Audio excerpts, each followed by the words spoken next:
Right, welcome to the annual East-West Psychology Student Symposium. All of you know me, but for those who are watching online at a later date, my name is Jonathan Kay, and I'll be hosting these 4 sessions. And I'd like to start by offering a prayer and invocation on the shakuhachi to get us going, and then turn it over to our chair, Debashish, to introduce the symposium.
Now I'll turn it over to Debashish Banerji, our chair, to introduce the symposium as well as this panel.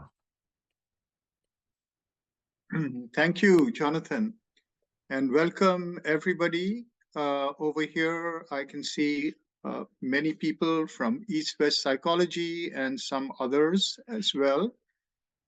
So welcome to this annual feature of the Student Symposium.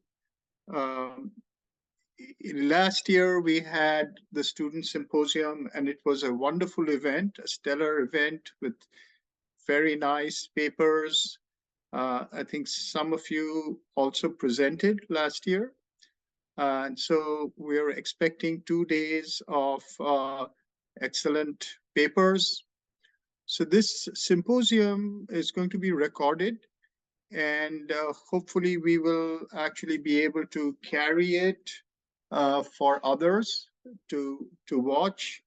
The idea of a symposium, an East-West Psychology Symposium, student symposium, is related to the creation of research culture in the department. We have many courses, but we don't have that many courses where you get a chance to present. And of course, for PhD students, there are the advanced PhD seminars. But this is an opportunity for you to be able to put your ideas together, your interests together, to find ways by which you can communicate deeper thoughts in a systematic fashion over a short period of time, so that there is a certain preparation involved. Um, this can come in very handy whenever you want to present academically. So it's an opportunity, and I'm very hopeful based on our last year's results that we'll all be very well rewarded with this wonderful student symposium. I don't want to say much more. There's nothing else to say. Best to make the best use of the time that we have. So I think we'll jump right in to the first panel, which is the panel for today. And that panel, these panels have been um, put together by Jonathan, who has done a lot of wonderful work behind putting together this symposium. And the panels are related to the 4 quadrants that East-West psychology presents. And so today's first panel has to do with the quadrant of the East. And I think so. We have 3 speakers today, and I would like to call on the first of them to start his talk, and that's going to be David Glover. David, just to give you a short introduction to David, David is a lifelong movement practitioner and currently a PhD student in East-West psychology. Actually finished his coursework, is on the verge of his dissertation, and he is a fellow in the Center for Writing and Scholarship. His research explores the ninja martial arts as a path for personal transformation and a new intelligence of the body. Like the French bricoleur, who uses whatever tools are available to do their work, David is bringing multiple perspectives into his research, including direct experience, storytelling, neuroscience, physiology, Daoism, and the practical postmodern philosophy of Gilles Deleuze and Felix Guattari. He holds a Bachelor of Science in Computer Science from the United States Naval Academy and a Master of Science in Exercise Physiology from Eastern Michigan University. Career paths have included serving in the US Navy on a nuclear submarine, developing financial services products, coaching athletes, writing, and competing as a professional athlete in the sport of triathlon. He is also a cancer survivor. I have to mention that David is also a practitioner of the art of ninja movement in the United States, and his talk will be related to that. David, the floor is all yours. Great. Thank you, Debashish. I appreciate the introduction. Let me just share screen for this. And let's see, view. Presenter view.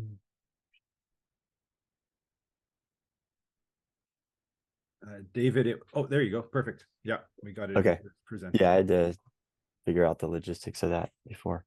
Yeah, thank you, Debashish. And yeah, I just I think what you said in the introduction, I'm looking for a way to communicate some thoughts and ideas in a systematic fashion, to quote you. And really, these are ideas I'm looking at for my dissertation. So I'm currently in the proposal phase. So I'm putting together a proposal of what I want to do my research on. And so these are just some ideas, and I'm really curious to see how they land with people, if they make sense. Yeah, and just a real quick comment, I put lifelong movement practitioner on my bio, because I mean, I think we all are, or we all hopefully should be moving. But let me begin. So I just want to start with a quote by Maurice Merleau-Ponty. Rather than a mind and a body, a person is a mind with a body, a being who can only get to the truth of things because its body is, as it were, embedded in those things. And so I just want to kind of start with that as a foundational idea of just that we are in the world through our bodies. So what are we going to talk about? Kind of grouped it into 3 categories. The first is introduce ninjutsu as a practice. So a little bit about it as in the background as a coming from the ninja from Japan, as well as my brief my experiences of it. Want to there we go. Look at kata. So kata are basically sequences of techniques, and I'll show you a picture a little bit later on, so you'll have a better understanding. But I kind of want to look at it from 2 different perspectives. And then really the question I'm trying to ask, and this is sort of a larger question for my dissertation, is how is this useful, especially for somebody that doesn't study martial arts, may never study martial arts, but my hope is, and my belief is, there's some of these ideas may be helpful. So who are the ninja in Japan? And there's a lot of ambiguity because they were in many ways cultural opposites of the conventional outlooks of the time. So they were basically I don't want to say maybe not on the margins is the right word, but they weren't like the samurai class. They were the other. And so a lot of their history is, I would say, ambiguous, and then of course anything in a different time period has been translated into different language. So these are just some ideas and that I pulled from some sources. And Hatsumi is actually he was the latest soke or lineage holder for the different traditions I study. They were known for being spies. And one characteristic of them is that they were observers. They paid attention to what was going on. They were very aware and very connected to the natural world. And a lot of those ideas show up, and they draw. I find a lot of similarities with Taoism, and the idea of, like, for example, with natural movement, like Hatsumi has a quote talking about how animals just move naturally. They don't need to learn how to do that. But humans, as you know, we've become like babies move naturally. They just kind of move around.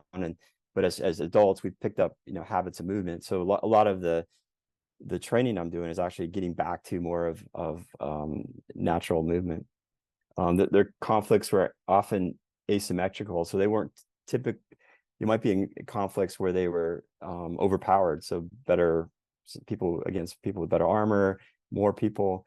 So they were often at a disadvantage. So this kind of just setting context for a little background on the martial art. And their self-protection was ultimately about survival. And so it wasn't like in a modern context, a lot of martial arts now are might show up as forms like perfection of movement forms like Tai Chi Chuan, or a mixed martial arts, or like a Brazilian Jiu-Jitsu, or even judo might be more of a competition, where it's more of a sport. So what is ninjutsu? And I just want to start with this quote, but Toshitsugu Takamatsu was Hatsumi's teacher, so he was considered the last combat ninja to actually serve in warfare. But he had this, wrote this, and this is how it was translated. But ninjutsu epitomizes the fullest concept of self-protection through martial training, in that the ninja art deals with the protection of not only the physical body, but the mind and spirit as well. And so I just want to kind of bring that into this idea that a lot of times when we think of martial arts, it's thought of as, purely self-defense. And that was sort of my understanding when I started on this path a little over 9 years ago. Historic training in ninjutsu included methods of unarmed combat. So there was striking, kicking, grappling, locking up limbs, choking. They used weapons like the sword, the bow staff, which is basically a 6-foot stick, spears, and throwing stars or shuriken. And they trained with other skills like intelligence gathering, deception, stealth, psychological warfare, and then also spiritual refinement. And the self-protection included restorative practices too. So they had like a form of like yoga or type of stretching exercises and warm-up exercises They did mind sciences like meditations to quiet and focus the mind, as well as practices for the spirit. And I guess one aspect of these things too is they developed over time, so they weren't static. They were basically living systems of knowledge. And the basket of what I'm studying comes from 9 different historical ninja and samurai schools, and then a modernized version. And it was basically these systems were kept within Japan with a small group of people, and it was Hatsumi, when Takamatsu died, it was Masaki Hatsumi, who opened up the training to foreigners. And in the 1970s, Stephen K. Hayes from Ohio traveled to Japan, and he basically became the first person from the United States to train with Hatsumi. And then sort of there were other people from Europe that were training with him as well, and then that it opened up from there. But he was sort of the first person to start the transmission of these schools to the United States at that time. And he's written a lot of books. I just want to look at the kanji, or the Japanese characters for ninja. The top nin is often translated in English as patience or perseverance. And D.T. Suzuki wrote that perhaps constancy is a better word. And he says, you must force yourself to be patient, but in constancy, there's no particular effort involved. There's only the unchanging ability to accept things as they are. And so this idea of just being fully present to whatever's happening in the moment, so that going back to that, I mentioned the asymmetrical combat, they're often at a disadvantage. So whatever situation they were in, they had to win, and in this case, winning meant survival. So maybe it just meant escaping. Maybe it meant slipping away, distracting a person, or could have been something more violent as well. And so just to bring myself into this piece, it's kind of, for me, there's a drive to, rather than simply learn about something and research it, is I want to learn with and from it. And so I'm basically using this metaphor of a seed in the soil. I'm planting myself as a seed within ninjutsu as a practice for nearly a decade. So in January was 9 years. And so I'm in the title of the presentation, I use the word autoethnographic, and autoethnographic is basically, auto means self, graphy is to analyze, a personal experience, and then in terms of the culture, so ethno would be culture. So it's basically, I'm trying to look at culture, another culture, through my own perspective. And there's a limitation with this because I'm basically sharing my perspective. However, I guess the other flip side of that is, because I'm sharing my perspective, I've insight into that perspective. So hopefully I can offer a unique and hopefully rich perspective. And I just want to do say that I am fortunate that I am able to, currently working with a teacher who has 35 years of training in ninjutsu. His teacher, I believe, is hitting on 40, and then his teacher is actually Mr. Hayes. So I'm fortunate that I have access to such senior teachers at this point. And just to throw in another term from Michel Foucault, it was a French philosopher. I'm using ninjutsu as what he calls a technology of the self. So basically as a process of transformation to live more peacefully, safely, and happily in the modern world.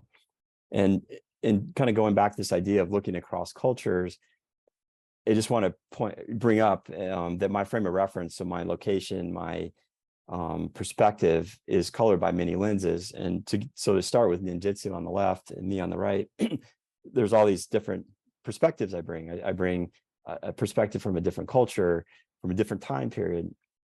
I mean, some of these systems, one of the 9 historic schools goes back or has its origins in the Tang Dynasty in Japan. So it's over 1,000 years old, and they came about in different periods for different reasons. Different geography, language, education, looking at this from a PhD perspective in education, of socioeconomics, of being able to actually,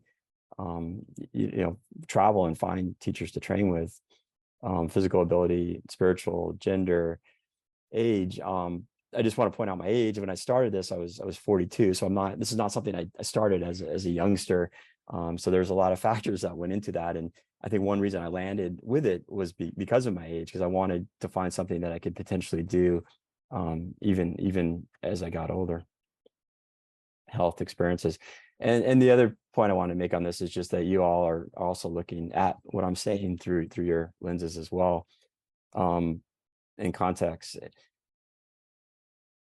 I'm gonna skip that, but I'm gonna read this. But basically, the idea too that the martial arts themselves, we look at them through different cultural lenses. So how they're transmitted from culture to culture. There's biases, there's assumptions, there's theories, there's arguments. So there's just something to take into account as well. So back to what is a kata? So basically, katas are sequences of body shapes and techniques that are typically described in a series of steps. And this is an example of a kata called yokoto, from Kotoru, which is one of the historical schools. And that's actually Mr. Hayes, Stephen Hayes on the left, and his attacker on the right. And it's basically, and how these would be written down in scrolls, they'd basically be like bulleted list of the uke, the person that's on the right, is basically the person receiving the take, reaches out, grabs the defender with his right lapel. The defender on the left basically crouches down a little bit. You can see he's kind of raised his hands up a little bit, and the person on the right's getting ready to punch. And then step 3, the person on the left is actually the one that delivers the attack first, so he's kicking him in the groin and putting a thumb in his neck. So it's just an example, and this kata actually continues. And so what I want to look at is just how might two perspectives be of looking at kata, and sort of start with my initial perspective and then what it is today, with the realization that it continues to evolve. And so I want to borrow from the French philosopher Deleuze and the psychoanalyst Guattari, this idea of a tree and rhizome as a framework for looking at kata. And so I'm kind of bringing in a Western postmodern philosophy to look at an Eastern martial art. And you can think of a tree on the left like a family tree. So it's branches coming down. So you start at the top and it branches and goes all the way down. Children, grandchildren. So it's very structured. It's very fixed. It's hierarchical. Contrast that with the rhizome. If you think about like aspen trees, so you have all the trees, above the earth, but down below they're all interconnected and communicating with each other. In this case, it's not structured, it's not hierarchical, it's interconnected. So it's relationship. There's really no beginning or end.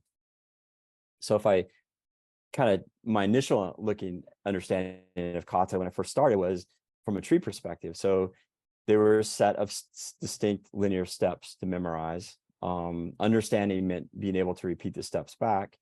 And then a student progresses by collecting more kata. So if I to look at that graphically, it's like I'd learn a set of kata for a period of time, and then graduate to the next level, learn some more, graduate to the next level. So it's a very linear progression. It's kind of like the public education system. It's like going to first grade, and graduate first grade, go to second, graduate second, go to third. However, a conflict, just to bring this back in, is really a dynamic, ever-changing relationship. There are no discrete steps of your turn, my turn, but what Alan Watts might call a happening. So there's stuff's happening, and we may not have control over it. We probably don't. So there's no time to evaluate and choose the right technique. An effective response must account for what is actually happening within each moment. So that kind of adds more context to, okay, if I'm talking about kata as a tree, a step by step, is it really useful? And then I found this later, a few years ago, but Hatsumi talks about that students actually are not expected to memorize the technique, but rather work on internalizing the principles embedded by the techniques. And if you go back to this idea that ninjas were observers, they were observing relationships between cause and effect. So if someone grabbed you and you push back, if you pulled away, if you put your thumb in their throat, that had an effect. And what they realized over time is they paid attention and said, oh, well, that effect worked and that person survived, so that got passed on. That technique didn't work, so let's not pass that on. And so basically they developed these ideas or these principles, and Kata became a way to transmit these principles. And so if you look at it, 5 minutes remaining. Okay, great, thank you. So if we look at it as rhizome, a Kata now becomes a relational teaching tool to look at causes and effects. It's oriented, quoting Deleuze and Guattari, it's oriented to an experimentation and contact with the real. So I take that to mean it's experimenting, so trying things out, figuring out, okay, if I do this, do I get the desired effect? No. Okay, let me try something else. Did that work? Yes. Okay, that was, I'm collecting data. It's like being a scientist. And then you can enter at any point. So, and I'll show this in the next slide. But the idea is I don't have to actually go 1, 2, 3. I could jump in at any point. And then finally, getting to the principles from the rhizome, it's the relationship, is why did that happen? That's what we're trying to figure out. And so, instead of this step-by-step linear progression, another way to show this might be as this helix that's spiraling up, and then I'm returning and looking at these principles again and again, but each time at a different perspective and hopefully higher or different level of understanding. So if I go back to the original picture, it changes, because now it's not the steps I'm trying to memorize, but what's happening in between. So even before step 1, like what happened to cause this potential conflict?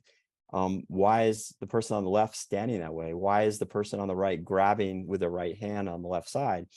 Well, you might realize, if I got another training partner and we started playing around with this, might realize, well, I have to grab that side because that's the side that's forward, because the right, if the left foot's forward, then the right shoulder's back. So it's far away. And you notice the person on his left, his hands are a little bit lower. So he's actually giving a space for that person to reach over and grab. And then the other question is like, well, why doesn't he just punch? Well, if you see from the second one, you can say, okay, well, he's actually grabbing. So there's an attempt to grab and control.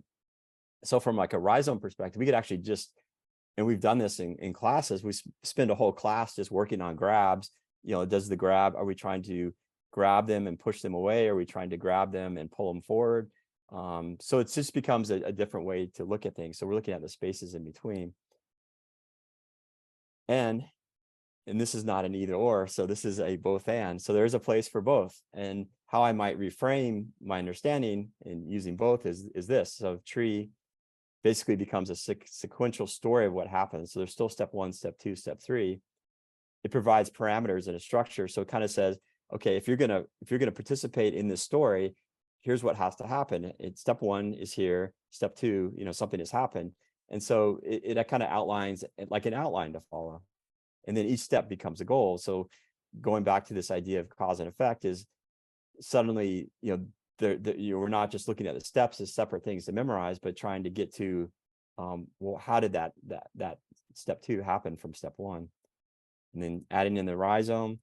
So again, the ninja had this understanding of cause and effect relationships through observation, experimentation, and they use teaching tools to transmit these principles.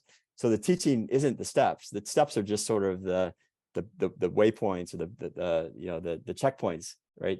That you have to go through, the milestones. But it's trying to find those question marks in between.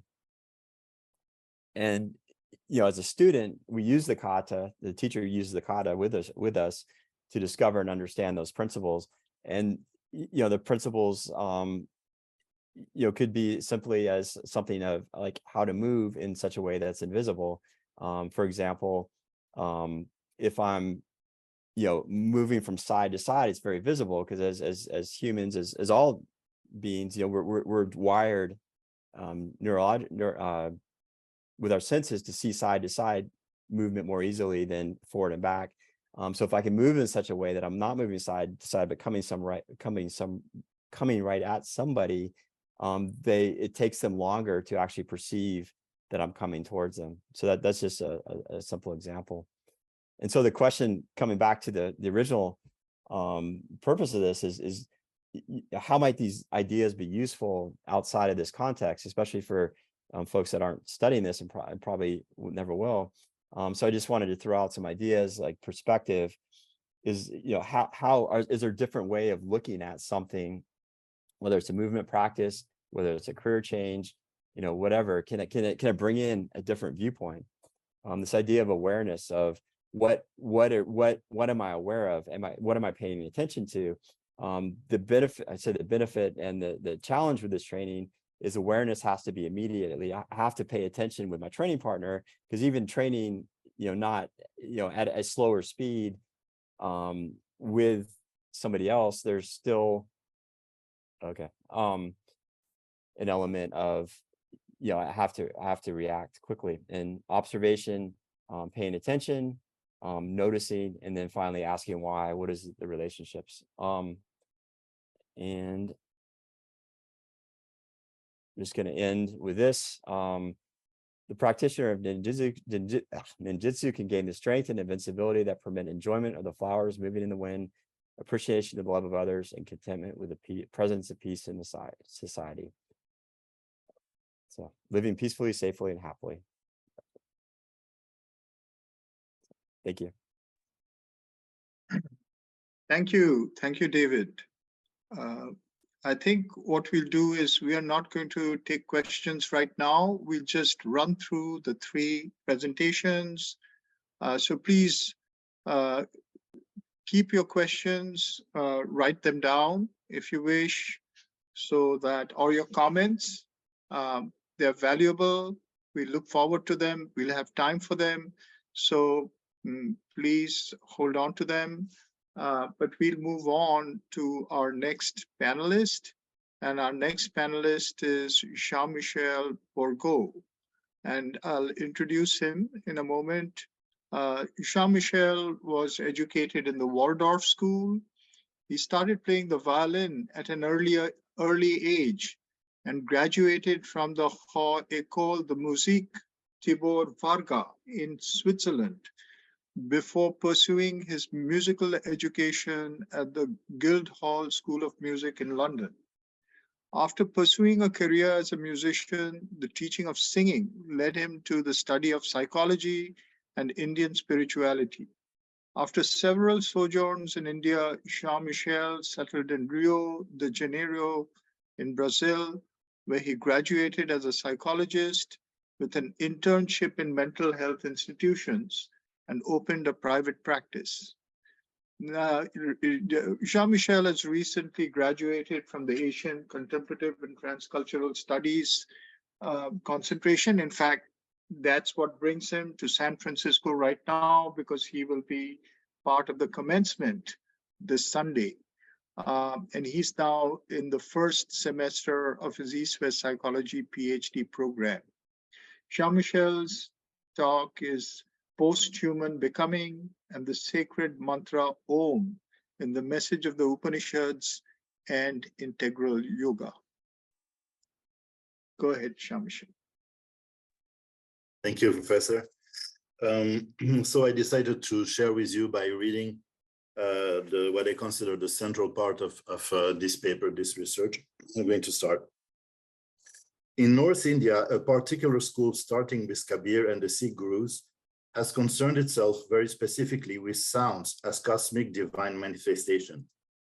Their yoga is called Sura Shabda Yoga, or Yoga of the Sound Current, and is concerned with the development of supraphysical hearing capacities as a path towards transcendence. In this teaching, each level or dimension of the cosmos is frequency specific to certain sounds. And while transcendentally entering in union with those different sounds, the yogi unfolds his consciousness into the different levels of creation, as in an ascending scale. The goal is to unite with the soundless source of all vibrations, the divine realm of silence. This teaching deeply resonates with Integral Yoga's planes of consciousness that were mentioned above. The planes of consciousness are then revealed to the yogi as sonic inner dimensions, as vibratory subdivisions or planes of existence of the omniscient, omnipotent, omnipresent, unitary frequency of Omkara, Om, the divine sound. Along the subjective experience of hearing or following a sound, be it the song of a bird, a melody, or the sound of a flowing river, one embraces time or espouses its constant flow as a continuity, and comparatively, images appear to us as more fixed and sequential in time. In this sense, linear time is also experienced as fragmentary by us, and as a succession more or less rhythmic and discontinuous of images in space. Succession that is the condition to make us perceive linear time, like in a film. Our hypothesis is that while synthesizing the mystical experience of divinity around the Om, Upanishadic teachings also indicate the potential that integral meditative hearing could embody as a self-revealed path towards ever-expanding and spiral-like experiences of time as infinite immanence of the timeless silence. By integral hearing, we mean an experience or power that, starting with the common physical organ, the ear we all know, transcends to become all-inclusive, a post-human hearing unbound to the determinism of the physical organs, but that could integrally open through any of them as well. This includes both a physical dimension of hearing as well as a psychological and metapsychological one that do not exclude or contradict each other, but do embrace the vibratory range of a total path of sonic union. Psychologically, hearing is concerned with the sound, psychological hearing, is concerned with the sounds of mind, the multi-leveled inner discourse or the sound of thoughts that are conscious, unconscious, subconscious, and overconscious as well. Pragmatically, the psychological sound of minds as thoughts are identified as being the person one is. In its sonic aspects, mind exists as an inner voice that thinks.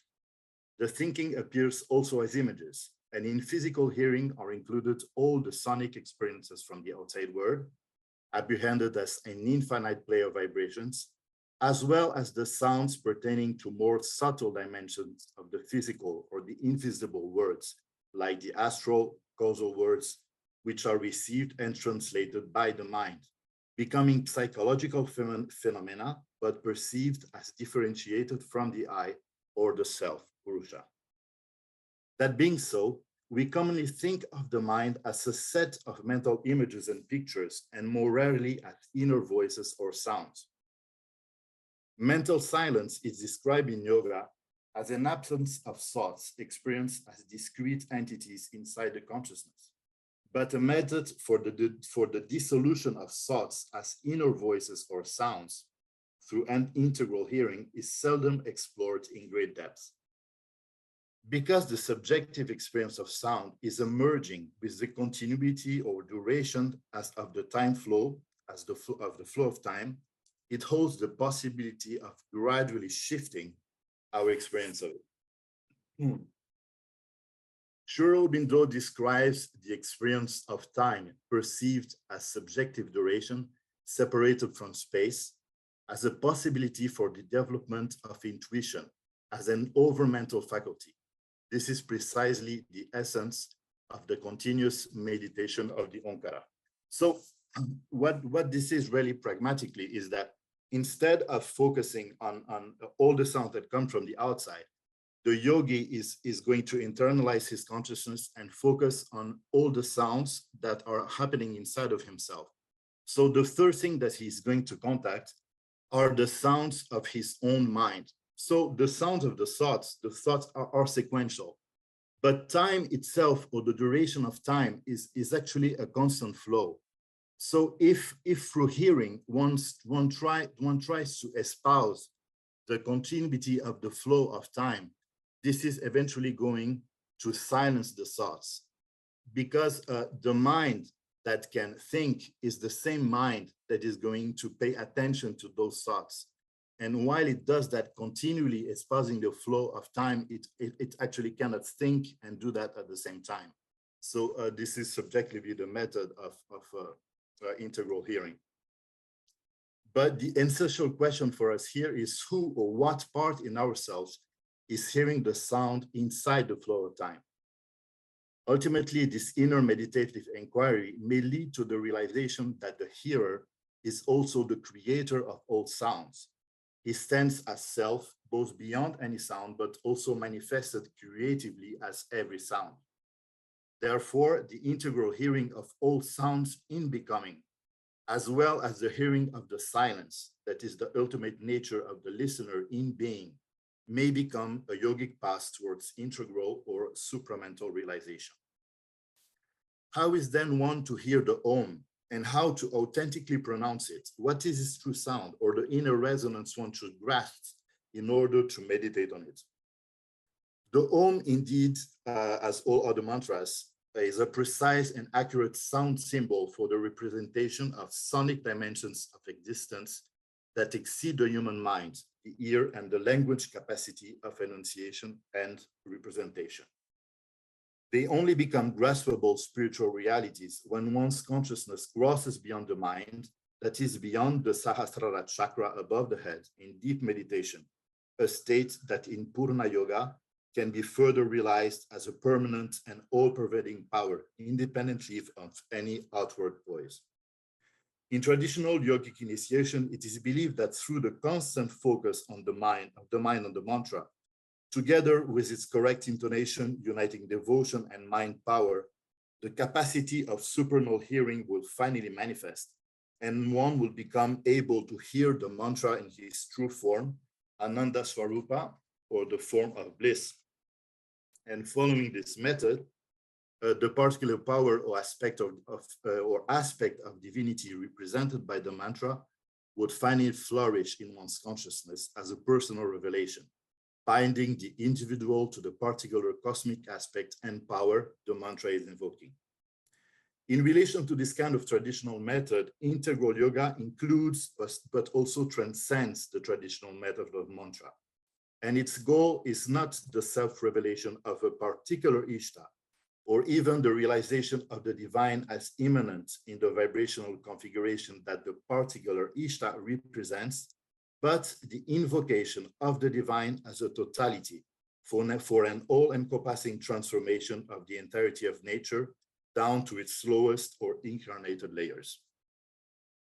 The mantra chosen by the mother is Om Namo Bhagavate, which she translated as I aspire to that which is supreme. The beauty of this is that that which is supreme lies hidden as the innermost core of one's own consciousness and stands for each moment in time as an individual and sacred spiritual flame and inspiration, not a mental vision intellectually acquired or one that has been more or less dogmatically adhered to. In this sense, this mantra embodies the heart impulse towards the post-human, and the method or yoga that one follows is not a mentally predetermined set of psycho-spiritual disciplines, even if they could be helpful in certain phases and incorporated. It consists in the hearing and following of the inner voice of one's heart or soul, so to speak, following the lines of development rooted in the ground of an expanding intuition above the head, which proves itself to be truly miraculous in its operation and results. The profound coherence and self-recognition of a yogic method that transcends all outer methods, like in the Shaiva tradition from Kashmir, is a spiritual evidence that can be authentically recognized as the ultimate way towards an integral realization only if one truly understands the essential message of the Upanishads regarding the ungraspable nature of self, as expressed, for example, in the Kena Upanishad, and has matured enough to recognize the insufficiency of any mental, emotional, psychological, or even mystically based isolated effort to reach toward the Supreme, but by turning the being towards self-surrender and offering of oneself as the individual's ultimate act of freedom, transforming life into a constant mantra or prayer. So it is not through his physical ears that one is going to hear the Om, or to enter in contact with the ever-presence of the divine as creation. Astral hearing too cannot be equated as a power capable of opening the Om, but only to some of its partial resonances, echoing at the level of matter, as astral sounds are only particular levels of the modification of the one cosmic vibration, which embodies creation's timeless origin and reverberates in the invisible realms. They do not by themselves qualify as the cosmic Om, the almighty sounds that is the synthesis of all sounds, both material as well as subtle, together with the divine song that symbolizes their vanishing point in unmanifested silence. If Brahman has become his creation, and the creation is an emanation of Om, the soul, Jiva or Atman, that is one with Brahman, certainly is nothing but the Om itself. As we read in the Mundakya Upanishad, translated by Sri Aurobindo, Om is the imperishable word. Om is the universe, and this is the expression of Om. The past, the present, and the future, all that was, all that is, all that will be is Om.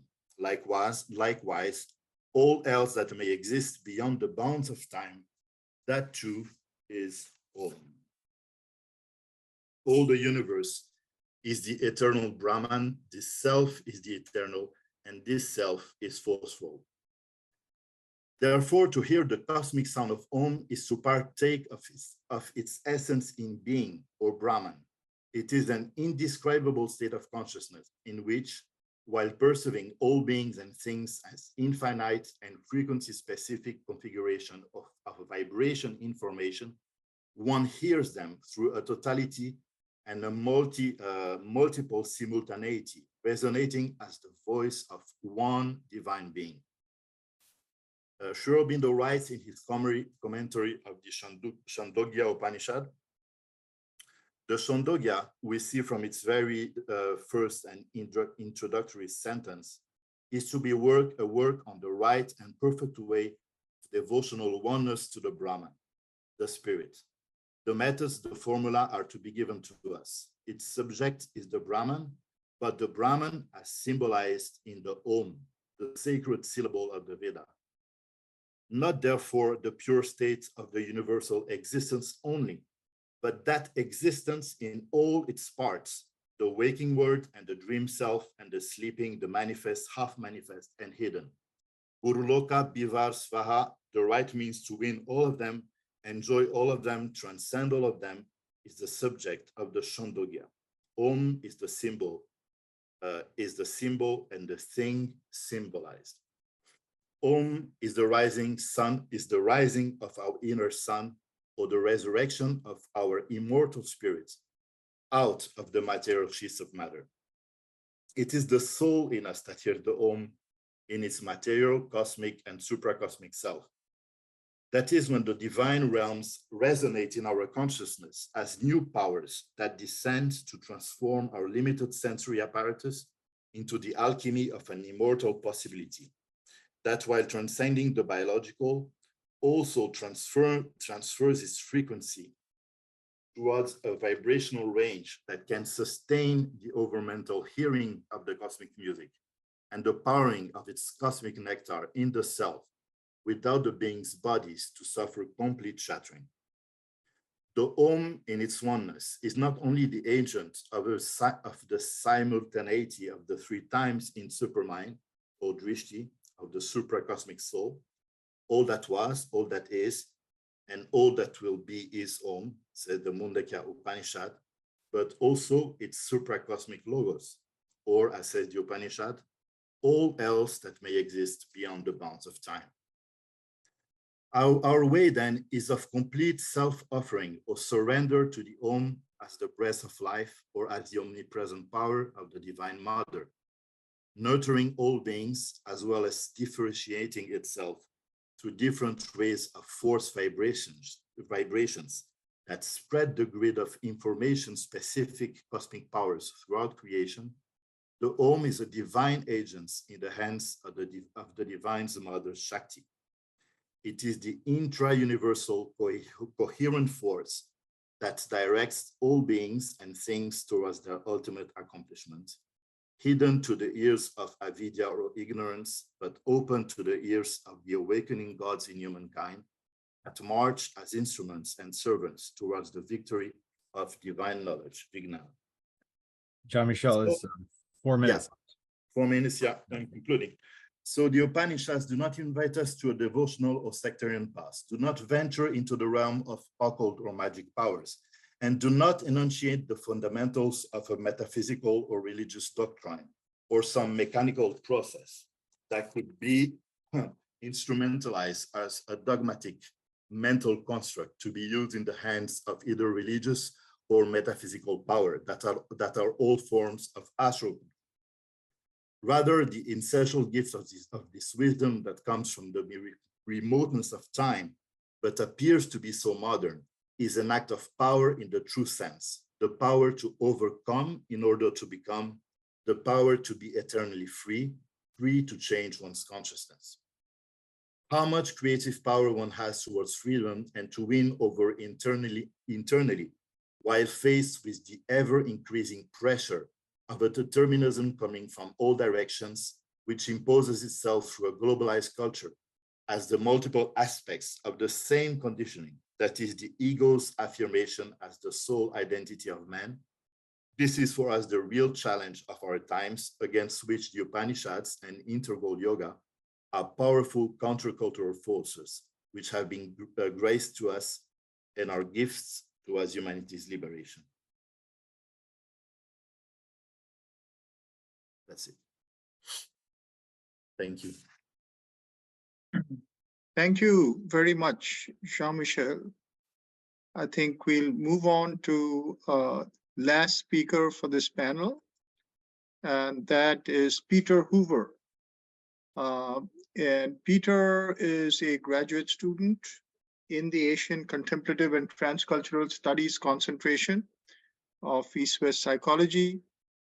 While currently focused on Eastern thought, his wider aim and joy is exploring spiritual and mythological traditions from around the world so that he may embody a more poetic, imaginative, and intuitive consciousness. Outside of his studies, Peter is a K-12 educator, spiritualist minister, and emotional intelligence coach. Motivating all his pursuits is the desire to teach, heal, commune, integrate, and serve.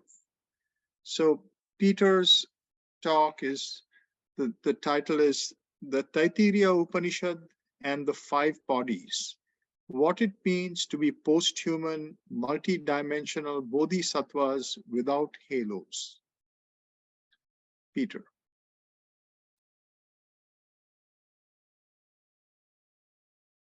Unmute. Give me just 1 second here. Reshare. And give me a second here to. All right, let me just make sure. Are you guys able to see the slide on the screen? Can you hear me okay? Yes, we see you and we see the beautiful painting on the screen. All right, thank you. And Jonathan, if you want to synchronize watches, 20 minutes starting now. And so, yeah, as I get started here, I invite you to maybe take a close look at this wonderful landscape by an artist named Kano Matanobu. See how many people you can count a little. Where's Waldo's Zen version? I'll just offer that up there. To kind of set, as you're doing that, I'll set the stage for my talk here. So the Taittiriya Upanishad is part of the Hindu philosophical tradition. Dating is a little fuzzy, put it about the 6th century BCE. And it's kind of most famous for talking about the 5 bodies that make up the human. And these are not just sort of an aggregate, but also sort of an evolution and a path of liberation. Fast forward about 1,000 years, another path of liberation is getting started as the legendary Bodhidharma goes to China and starts with what is Chan Buddhism, later going to Japan in the 12th and 13th centuries, becomes Zen. And this is another path of liberation. So in my studies, one of the things that really excited me was how these two paths of liberation talk to each other and how they talk to us today in the modern world. And so that is what we're going to be looking at. Okay, so this bodies translates the Sanskrit word kosha, and there are 5 of them, and I'll just briefly introduce them. So the outermost one is Anamaya kosha, kosha again being body, or sometimes translated sheath, maya in this context meaning made of, and ana being food or physical. So we are what we eat. That's one of our bodies. Next is the pranamaya kosha, or breath body. Next is the manomaya kosha, or mental body. Then there is the vijnanamaya kosha, or wisdom body. And last is anandamaya kosha, or bliss body. And so just as a broad statement, one of the ways that I kind of remember these 5 different koshas is kind of if you take food and breath and put it together, you get the metabolism and the subjective experience of a mind. And if that mind acts in accordance with wisdom, then what you get is bliss. Another thing I'll kind of point out, as you see in the graphic here, I have them arranged like as nesting dolls. And this is how the Taittiriya Upanishad describes them, as within the other. And also the inner one is kind of, in some sense, the essence, or what's giving rise to the ones outside of it. And so one of the things that I really appreciate is that the innermost body, Anandamaya kosha, which is giving rise to all of the other bodies, is bliss. And it's sometimes called the causal body. And, and I really like this idea that the reason anything is here arising, that we have minds and wisdom and food at all, is this play that comes up, is around for a while, then goes down. And so we'll kind of look into these a little bit more, but you might be wondering, well, if the cause of this is all joy, well, can I get a piece of that? Or where's my bliss? Like, then it's maybe not your experience in this moment if you're living in the modern world. And to that end, one of the obstacles might be the manomaya kosha, which besides organizing our sense impressions, is also the level of logic, the mind, the ego, the sense of self, our concepts. And so to illustrate this, I'm going to call on one of our great Japanese Zen artists, Hakuin Eikaku. And he did many versions of this painting. It's called Blind Men Crossing a Bridge. And you see them here kind of tapping and groping their way across the bridge. But yet, dun, dun, dun, you notice there is a gap at the end of this bridge. And we, as the viewer, are just kind of left wondering, what's going to happen? Are they going to fall off? Are they going to turn back? Their chances of making it seem a little bit precarious. And if you were a Zen monk, this is kind of a call. You would understand this is trying to reach enlightenment by the mind is likewise precarious. And as we look at this, several hundred years after Hakuin, in modernity, it's a very similar situation. Modernity is in just this situation, precarious one. Our societal software, so to say, is hyper-focused on the mind. We have science, we have materialism, all the other isms, all the other ideologies. And we think by means of those, we're going to get to the other side. And that we're in a precarious situation. So I'm going to go here to the next, give another look at this. This is a picture by the artist Josetsu called Catching the Catfish with a Gourd.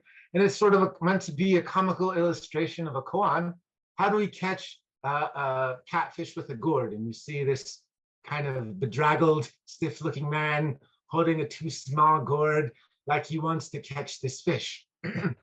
And underneath this koan about catching a catfish with a gourd is this question: how do we catch what we are? And I think the lens of the kosha from the Upanishads provides a useful way of thinking about this. And that is, the food of one body is not the food of another body. And if we get them mixed up, we're going to get mixed up.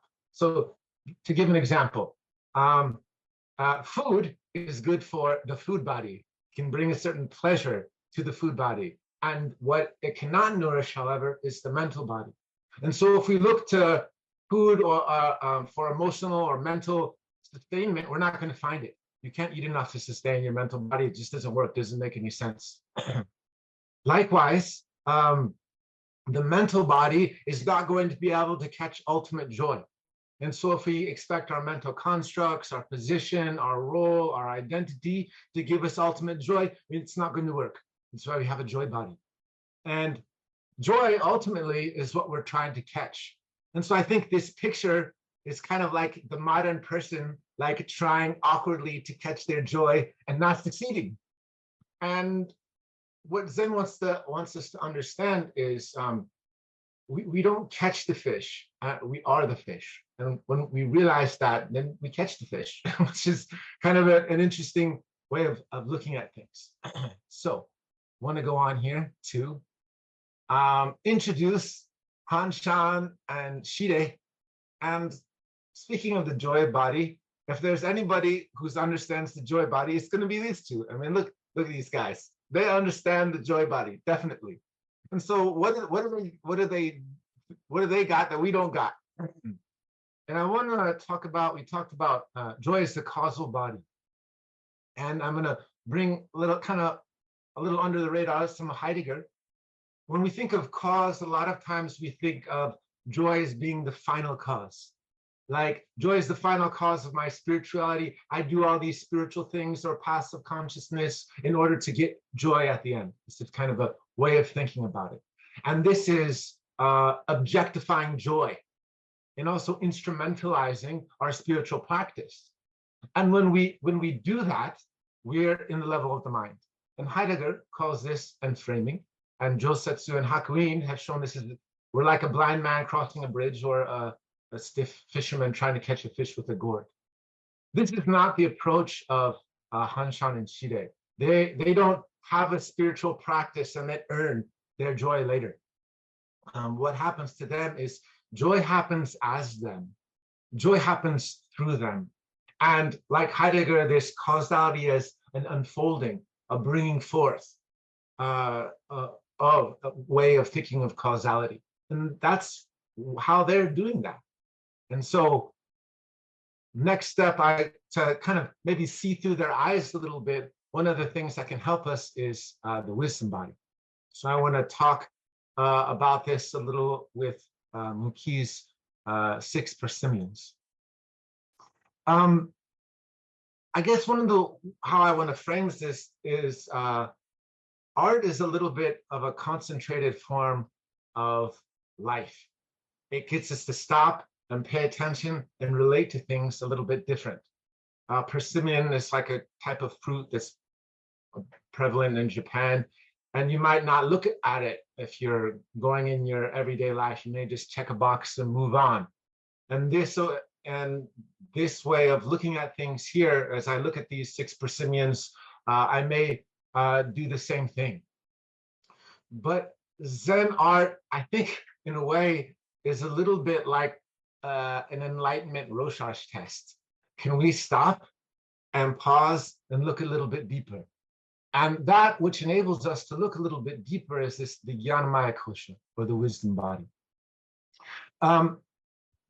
Just most basically, I think of the wisdom body as that which enables us to peek above the clouds a little bit. And for a moment, to see, instead of the parts, to see the whole. Instead of seeing a duality, to get an intuition of unity. Instead of concepts, letting those fall away. This is the level of the mystic, the rishi, the artist, the creator, the contemplative, where things kind of fall away. And art, as you see here, is inviting that into that relationship. Life also is inviting us to that relationship. In the Upanishads, it describes all these bodies. You may think, oh, I got to get the joy body. And the Upanishad says, no, you don't. Like, also, Brahman entered all of creation in all of the bodies. And so is present even in the food body. And so when we think of the very first Zen sermon, quote unquote, by the Buddha, he held up a flower. And this is nothing but the physical body. And his the monk Mahachapa, let me say that right. Sorry, I always Mahachapa. He's the one who saw that through the eyes of enlightenment. And when you see that, you get pulled into this unity. And this is what the artist is looking to do. So I want to have here a little inter-body dialogue by putting out a few concepts here. The first is this ideal of cultural constructs. And cultural constructs, I'm going to kind of define as anything that kind of helps us to survive or reproduce, gives us a sense of identity, gender identity, racial identity, socioeconomic, morality, what kind of government you favor. All these are ways of survival. And they're all, each culture kind of makes, comes up with their own ways of how are we going to relate to each other as humans. And especially in modernity, this looks like minds, this kind of mental, the color of the yellow, pushing around bodies, physical. You could think of each cultural construct sort of as a mask of survival and reproduction. Next to that, we have this other Buddha here, which is the project of liberation. And this orange, that's the breath body. The green is the wisdom body, and the blue, the joy body. And this is operating side by side. And these are kind of all the ways that are calling us into this relationship, not of survival, but with who we really are. And ideally, these two help each other out. They support each other. And that functions best when there's some recognition of the mystery. The mystery goes by many names in Hinduism, called Brahman. In Zen, a lot of times they took the Daoist term Dao, but that which transcends all concepts, all dualities, is beyond anything we can comprehend, encompasses everything. And there's simply no box we can put it in. And the five bodies, or sometimes described as sheaths, what's in the middle of all those sheaths even is this mystery. And to kind of bring our friend Martin Heidegger back out, he talked his metaphysics. We have epistemology, we have ontology, and epistemology has been our ideas, and ontology is being and mystery of being. When our ideas become more important to us than our ontology, a lot of times we lose track of the mystery. When we lose track of the mystery, a lot of times our cultural constructs mistake themselves as projects of liberation. And that is the problem. That is blind men on the bridge. That is the fishermen in the gourd.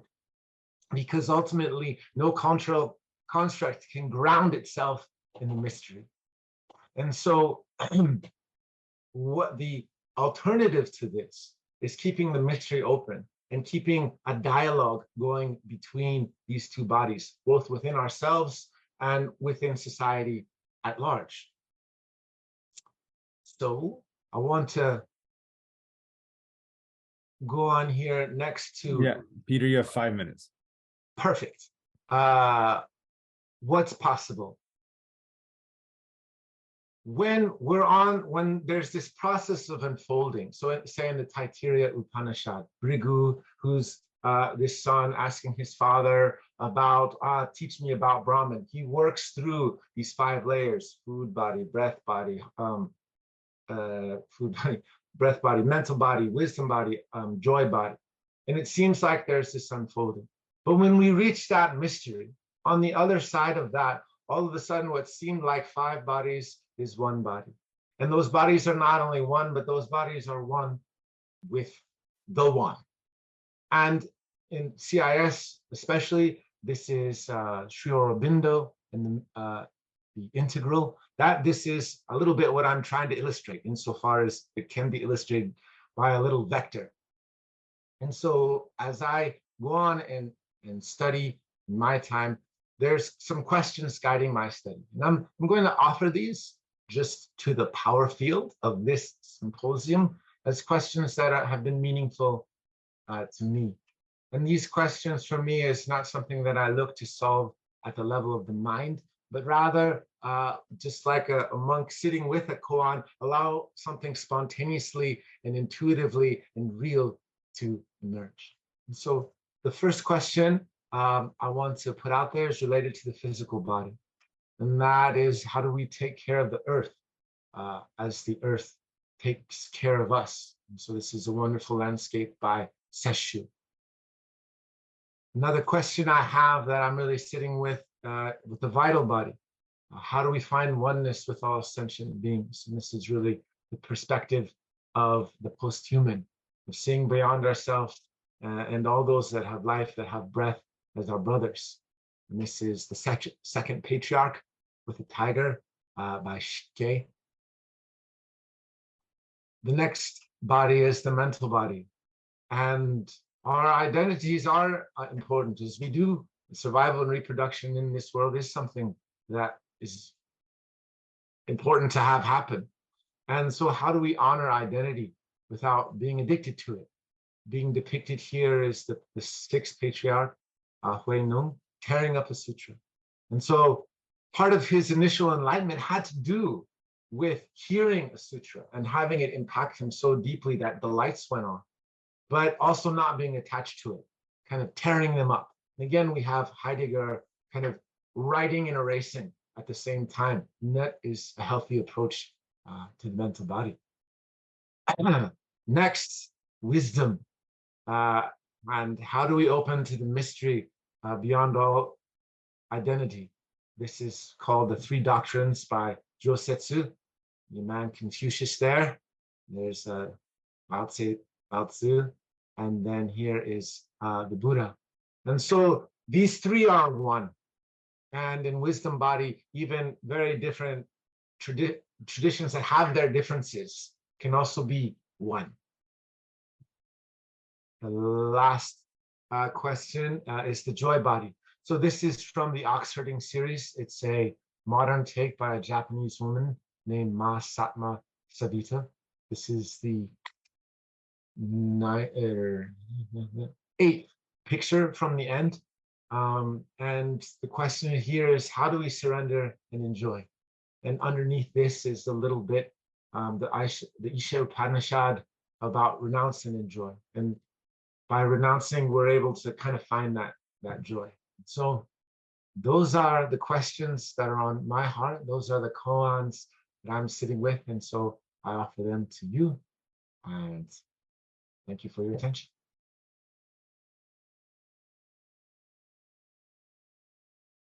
Thank you very much, Peter. And so with that, we come to the end of this panel, and we have some time for questions. I'll say a few words about this panel, maybe to open up possible contexts by which we can look at these papers and some of the things that brings this panel together. It's very interesting. I enjoyed all these three papers a lot.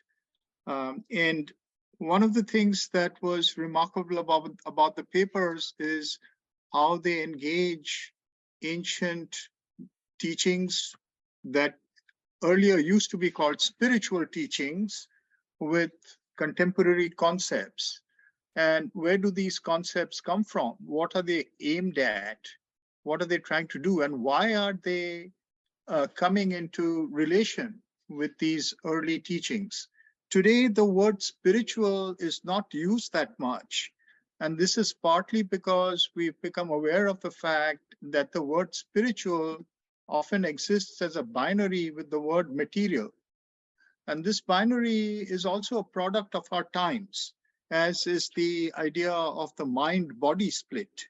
You can talk about the spirit-mind split or the mind-body split. All these ideas of kind of partitioned beings in whom a certain consciousness, the mind, has been given priority, has dominated our times. Modernity is really dominated by the notion of the mind. And so one of the ways in which we saw some, in fact, all these three papers grappling with these ancient techniques is through the notion of Michel Foucault's idea of technologies of the self. This term that was used, I think, at first by David, is a very interesting term because firstly, it's a term that, or a phrase that in a way furthers a very important essay by Heidegger, whom both Peter and Jean-Michel, I think all three of you were referring to, which is a paper called The Question Concerning Technology. And it really asks the question concerning technology. I mean, it's just like Peter ended with some questions. Questions are not necessarily meant to be answered. Questions are meant to be experienced. Solutions to questions are forms of becoming.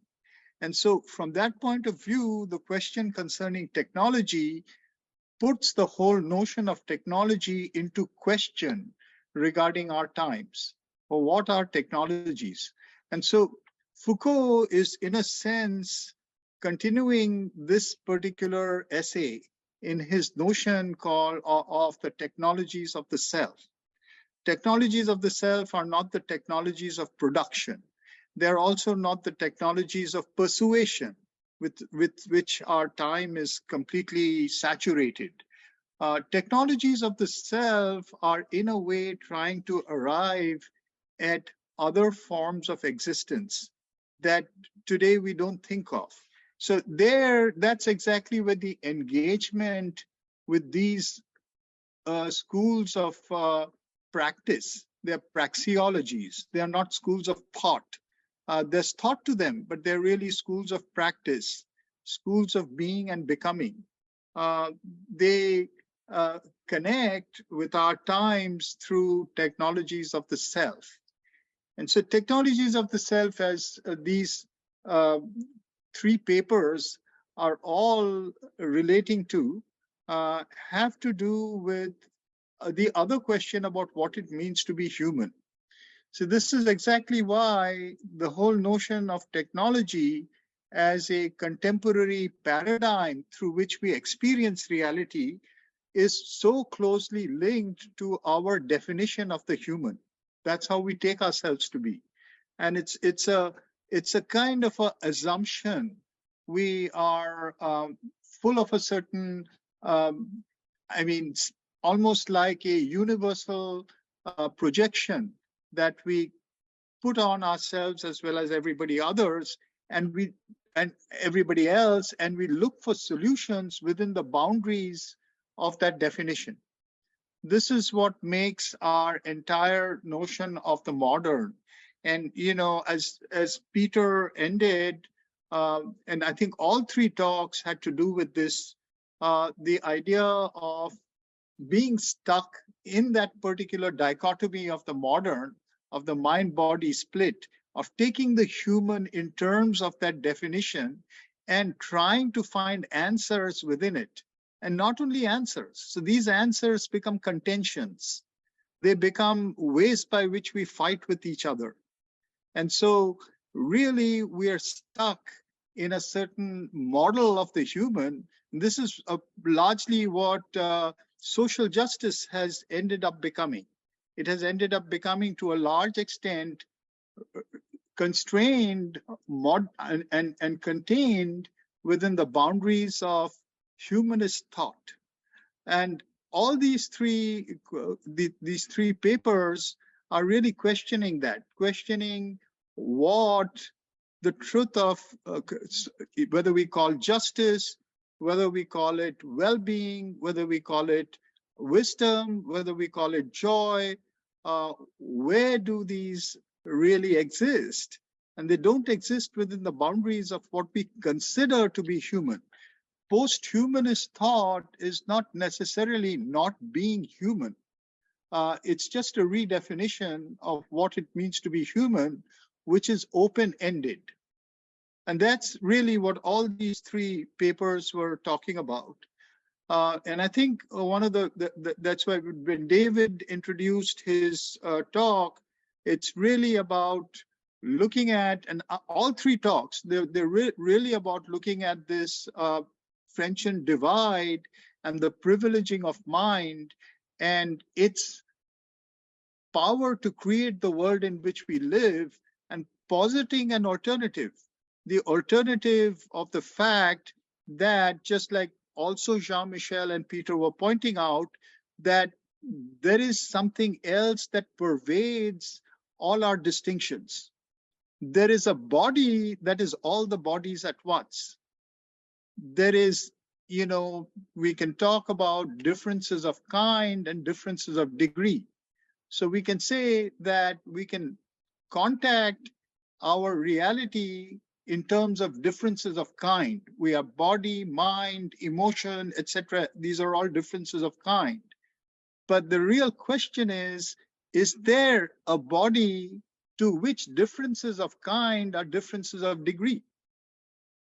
In other words, they all belong to it. This is the idea of the integral. And this was central to all three talks, I believe. Just like Peter was saying, there is no less Brahman in the body than in the mind or in any of these other sheaths. And that's exactly what David was also saying with regard to finding the rhizomatic in the body itself, in the ability of the body, the intelligence of the body to both find a place for itself as well as to be able to experience improvisatory relations in the world. And also with regard to what Jean-Michel was talking about regarding the abode of the integral as a sound, as something that, it's just like the Upanishad that Jean-Michel actually did not touch upon. In fact, the Mandukya Upanishad, which really talks about the 4 layers of the Om, and the highest layer is really all the layers. It's before the article. Okay, all right. So that's the integral, and the seeking for the integral in all our distinctions. There is something to be found which is everywhere, and to make that into the question, just like Peter ended with questions. David also has a question. I mean, it's there in his proposal, which is a question that comes from Deleuze and Guattari, and ultimately from Spinoza. What is a body capable of? And this question doesn't have an answer. The answer is a form of becoming. And it's similarly, Jean-Michel's entire talk was also, implicit with a question. This is the question of what is the integral? How can we find that which transcends, knower and known, and at the same time knows itself? It's, as Zen says, it's not one, not two. See, you find something that is only experienceable, not describable through the mind. So anyway, I don't want to go further with that. I'd like to open it up to questions and comments from our audience. Thanks, everybody. Thanks, Debashish. So for anybody who wants to type their question, I can read it out, or please raise your hand and you'll come to the front and you can ask a question.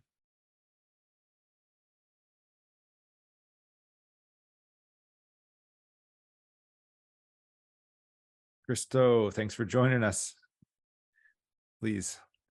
Wow, what a fantastic symposium. There's all these students are already teachers. My first question is for Jean-Michel. When you described Om as the cosmic vibration, a cosmic sound that the yogi hears internally, I'm wanting to create the sound of Om verbally to vibrate through my environment here. Is there something I should learn before doing that? Or is that making it artificial by No, vocalizing. so we cannot say that it is artificial, because it's really the first yogic key that was given towards the Om. So the Om that we can, that according to yoga, the Om that we can pronounce is the Om at the physical level. So it's the Om, when it resonates at the level of matter, really has this sound. Oh, and even some scientists have measured. I mean, they have been able to identify this sound as the sounds that emanates from the sun. So it's really something that is central in the material universe. But now, what the paper was referring is that viewed from each plane of consciousness, the Om, the experience of this sound is going to transform itself. So for a material consciousness, the Om is going to sound like this. Now going to subtle levels of matters like the astral, it might become different. Yogis have described it as the sound of a flute or the sound of a bell. And at the ultimate level, the Om is the synthesis of all the kind of sounds that exist in all the universes. So as Professor Debashish was saying, this is a vanishing point of experience where all the sounds are perceived as one sound that is really transcendental to all sounds. This is why it is described as silence, but it is still heard. So it's a mystery. I mean, how are you going to hear silence? So this silence is a representation of the void, but the void being not a nihilistic void, but the void that is actually everything that exists, all right, beyond form, beyond any particular form. Yeah, I don't know if that answers your question, but yeah.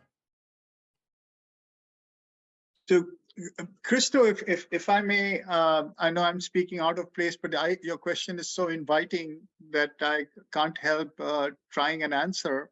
And that has to do with, following on what Jean-Michel was saying, that intoning the Om as you're trying to do is really the beginning. And that's why the Mandukya Upanishad starts with that.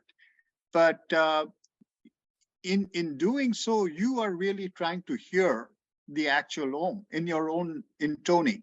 And you're recalibrating your Om according to the hearing of the highest sound. See, that's why Jean-Michel was talking about the levels of consciousness.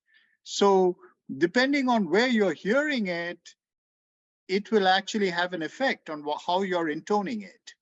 See, so there's the gross sound, there's the subtle sound, the astral sound, as Jean-Michel was saying. There's the idea sound, see, which is the tantrics call it Pashyanti Vak. And then there is the sound which cannot be talked about, but can be heard with a hearing that is not that's what Jean-Michel was saying. It's not the hearing of the ear, but it is connected to the ear. It's the ear of God, if you want to call it that. I believe that's exactly what the Zen, what Hakuin, to re-invoke the great master that Peter was showing paintings of with the blind men crossing the bridge, coined the great koan, right? The sound of one hand clapping. So start with your Om and listen to the sound of one hand clapping. That's going to have an effect on how you pronounce it. Well, thank you. Then has it been discovered that there's a certain pitch to the Om, so that if I'm recreating that to practice hearing it, should I be recreating like an A vibrates at 440 hertz? Is there a certain pitch that I need to match? I think the central thing is the heart, to pronounce the Om with love in the heart, and that will be the vibration that one needs, really. It's the question of devotion.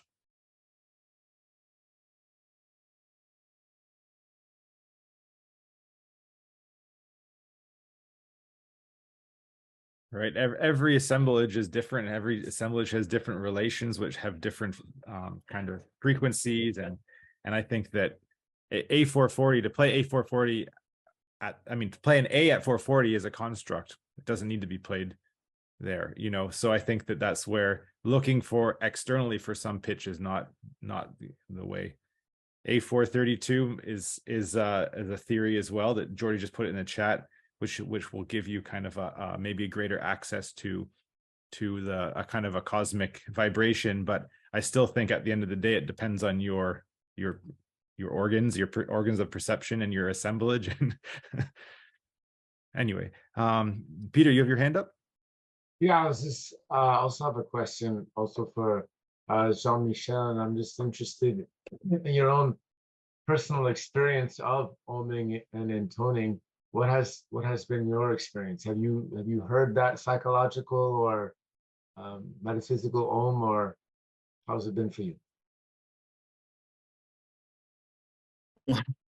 Yeah, but this is not. I would say this is an ongoing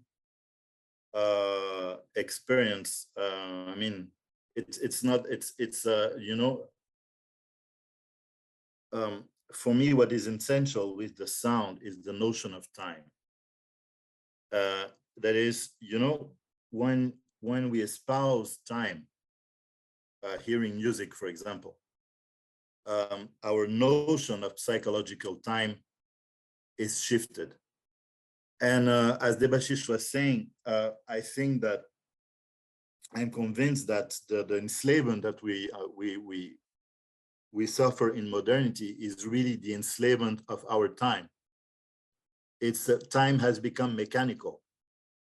And the om, or this kind of practice of hearing, is an invitation to enter in another relation with time. First of all, to reconnect with a sense of time that is subjective and that is not imposed in the outside.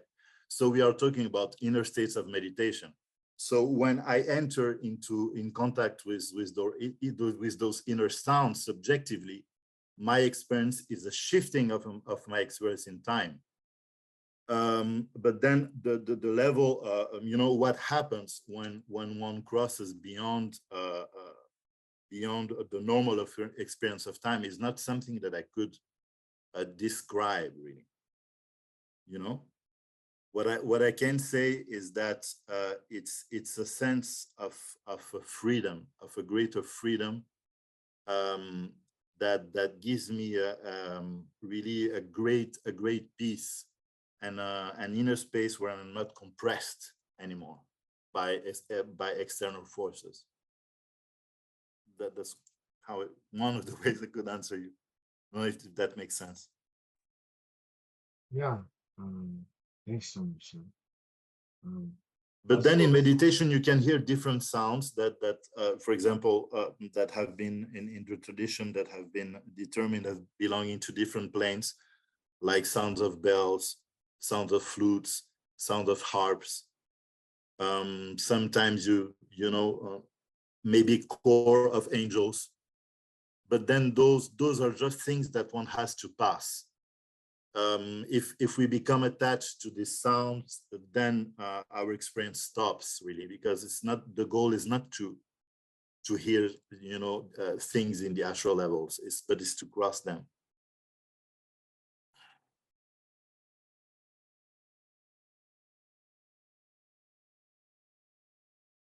Anybody else have questions for the panel or for Debashish, or general questions? Of course, Art. Nice to have you here, Art. Hey, everybody. Nice to see some faces I haven't seen in a while. Art, just 1 second before we're going to have a break in 7 minutes. So I just we have Mariana here as a question as well. So let's just all of us keep that in mind. We want to have a break on time. So go ahead, Art. These things, sometimes they get a little fuzzy. Yeah, okay. Kind of to piggyback on Peter's question to David and both Peter, as far as if you can articulate what your particular technology of self has done for you. You know, if it, you know, I was talking to a classmate earlier and was kind of telling her about how, you know, I do kind of a merging of Jungian and centering prayer and what have you, but actually coming up with whether it's actually changed me or it's just age has changed me, or, you know, becoming of experience or whatever, is kind of hard to point to, right? Because you can't really say, okay, where would I be if I hadn't done X, Y, or Z? So I don't really know if you can point to any particular changes that you kind of attach to your technology of self, but I just wanted to throw it out there to see if either of you had any insights on that.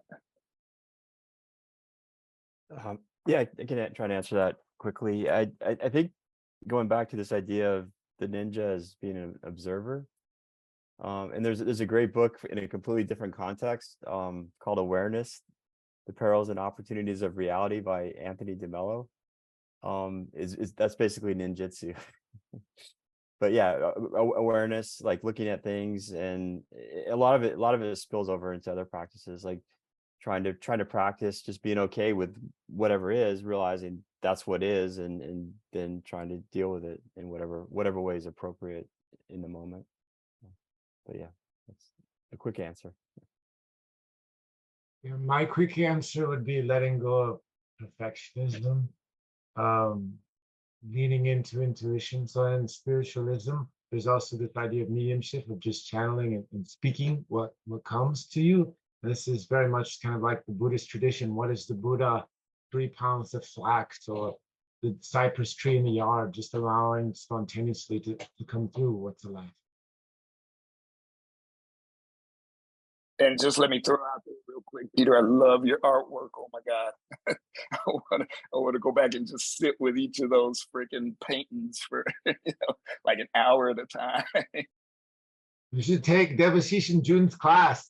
It's an awesome class. I love the catfish one. That was one of my favorites. Woo!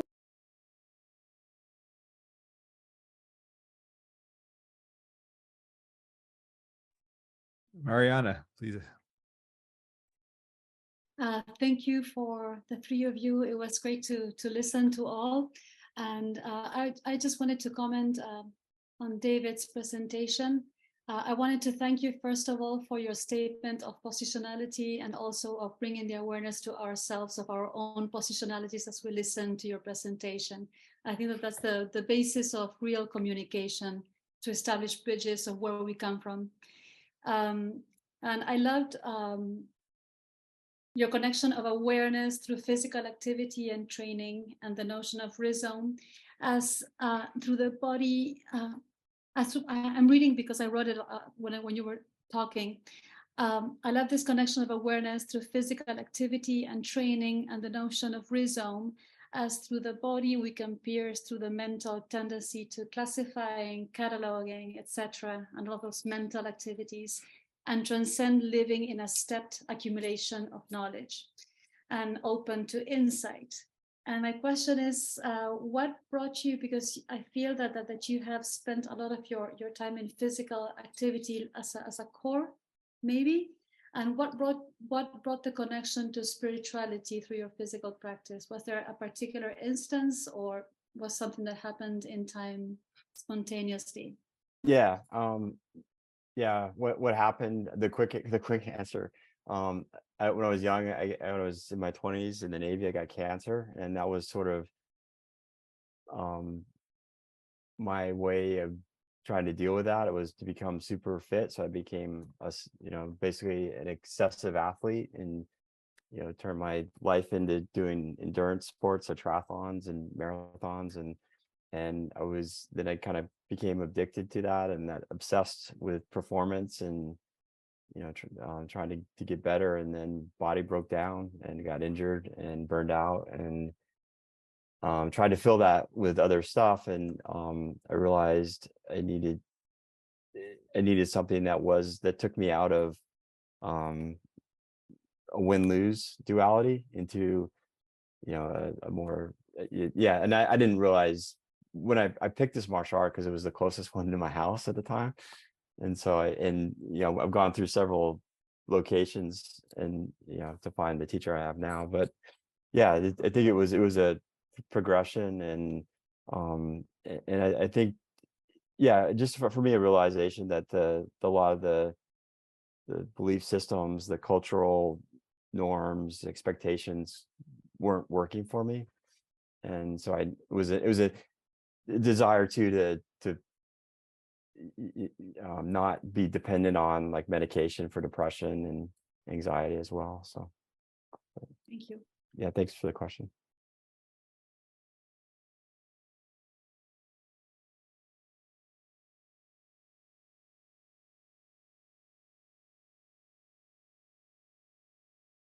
Art, you have another one?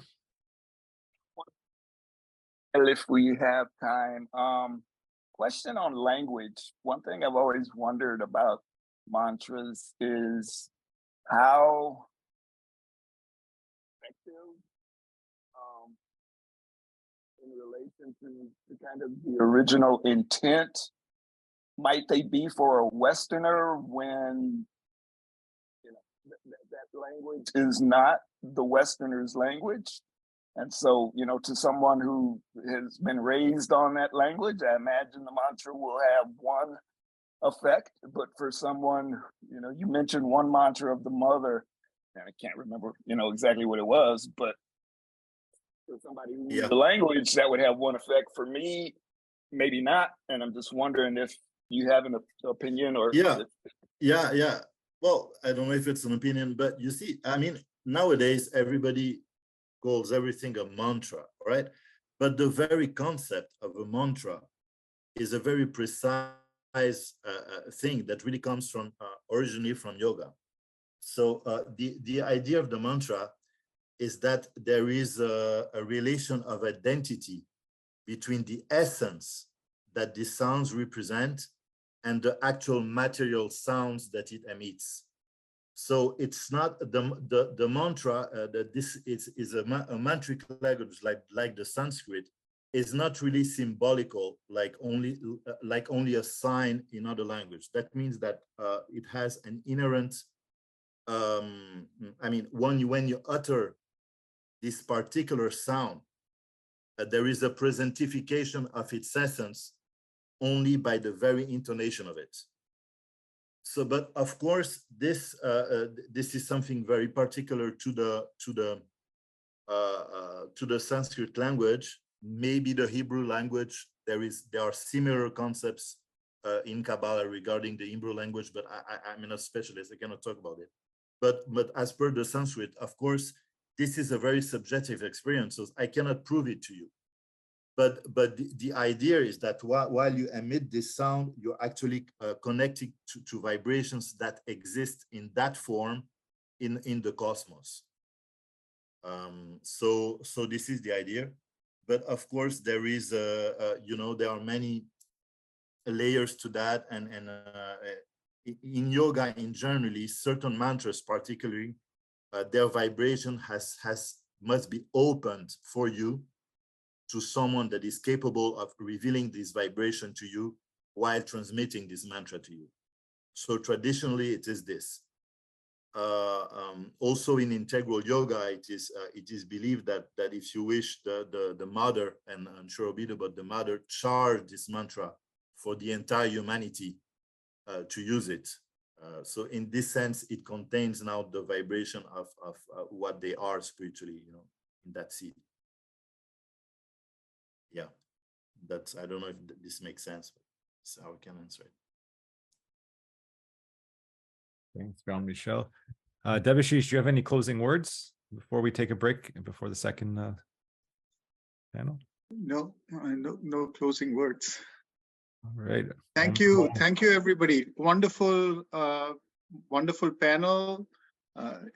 Everybody, thanks very much. Yes, Om Namo Bhagavate. We're back at in 13 minutes for the start of the second panel. And you can just stay on. It's all the same Zoom link for the whole session. So I look forward to seeing everybody after the break. I won't be able to be present for the second, but I will hear it afterwards. Thank you. Yeah, thanks for being here, Debashish.